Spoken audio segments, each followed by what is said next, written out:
Agad ding nagpaabot ng tulong ang Department of Social Welfare and Development sa mga biktima ng lindol sa General Santos City. Sa katunayan, mahigit 2,000 residente ang nabigyan ng financial assistance ng DSWD. Si Harlem Ferolino ng PIA Soc-Sargen sa sentro ng balita.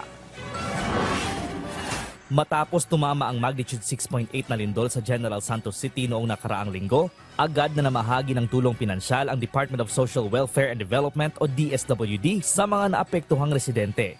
Umaabot sa higit 4 na milyong piso ang kabuuang naibigay ng ahensya sa mga residente ng lungsod.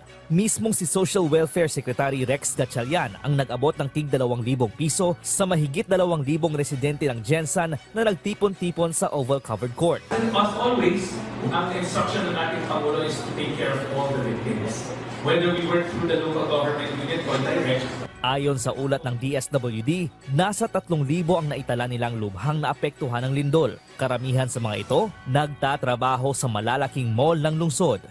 Namahagi rin ang DSWD ng nasa 3,000 food packs, nagtayo ng women and children-friendly spaces at nagtalaga ng nakastandby na 5 milyong pisong pondo para sa ibang nangangailangan. Bukod sa mga nabanggit, hindi rin aniya pababayaan ng pamahalaan ang mental health ng mga residente, lalo na ang mga isinugod sa ospital dahil sa hyperventilation o panic attacks.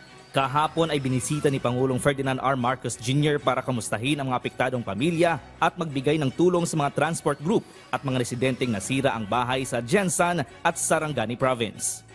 Ay, dako kayo nang pasalamat sa ilaha nga nakahatay sila gingunan ng assistant kay parang ang katong mga tao nga nangayog ka bagitabangan pud niya labi na sa among mayor diri ug sa ni DBM.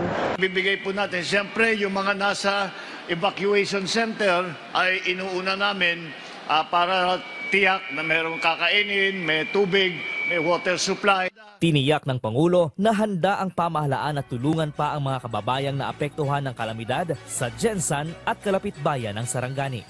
Harlem Ferolino mula sa PIA Soc-Sargen para sa Bayan.